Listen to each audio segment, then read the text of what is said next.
Okay, here we are, Matthew Russell Lee, Inner City Press, here at the Southern District of New York Courthouse. Today, Monday, August 18th, 2025. Now, we're heading in. On Friday, obviously, this Erdogan Arkan was sentenced. No time, $18,000. He didn't speak as he left, and his lawyer continued to redact many of the letters of support for sentencing.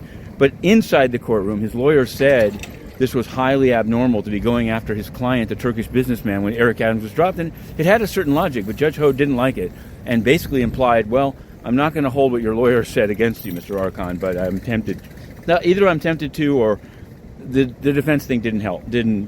So the campaign continues, and we continue to cover it. But we're heading in now because there's a case actually in the Southern District of Florida that we're looking at closely. It has to do with Alligator Alcatraz and the rights of those in it to have access to counsel. This issue has also arisen in 26 Federal Plaza, where for the detention or transit center there, Judge Kaplan has ordered interpreters and confidential calls. The U.S. says they couldn't do it. There's a lot of back and forth on the scope of that TRO. And there's also been a call by some local official to cut off power to the building. There was also an anthrax or white powder scandal last week. So things are heating up on all fronts, but probably even before this vlog goes up, we'll be doing the Alligator Alcatraz oral argument. Later today, a couple of sentencings. There's going to be a sentencing in the Hubei Marvel case, which was a Chinese firm selling fentanyl precursors. 2 defendants convicted. Not sure why someone's honking like that. Anyway, one of the defendants is supposed to get sentenced today by Judge Gardefee. There was a trial, and we covered it. Nobody else covered it, ironically. It was quite a trial because it was not just individuals involved in fentanyl. It was the Chinese government involved in fentanyl. There was a lot of video evidence. There was a few co-defendants were not identified in it, and that's something that maybe will come out of sentencing, maybe it won't, but we will be covering it.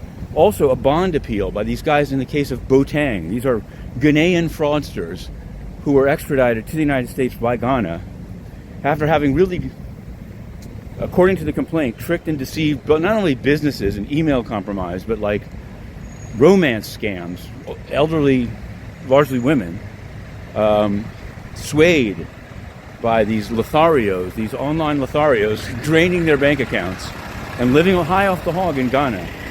Well, not anymore. But they're going to try to get out. It's weird. Normally, if you get extradited in, it's very hard to get out on bail. But these guys are giving it a go. So we'll be there, and we'll be checking it out. Meanwhile, in D.C., Zelensky's already there. Zelensky, Macron, Starmer, they're all there to sort of in a follow-up to the meeting in Alaska. We'll see what comes of it. What I can tell you is that absolutely useless on this front has been the United Nations. It's incredible, the money that's poured into it. And when the chips are down, it's not just that they're on the wrong side and accomplish nothing. They're not even at the table. They're not even relevant. Antonio Guterres has been on vacation for 2 weeks, 3 weeks. We've asked where he is. Of course, we're not allowed into the building because it's not a credible organization when you can throw out the media and when you don't have to answer how public money is being spent, and you only allow in people that don't ask that and just ask repetitive questions about the same thing every day. But we've applied. There's actually a deadline to cover the GA. We've met it, but we don't have a response of any kind. It's a litmus test, and we're going in. Inner City Press.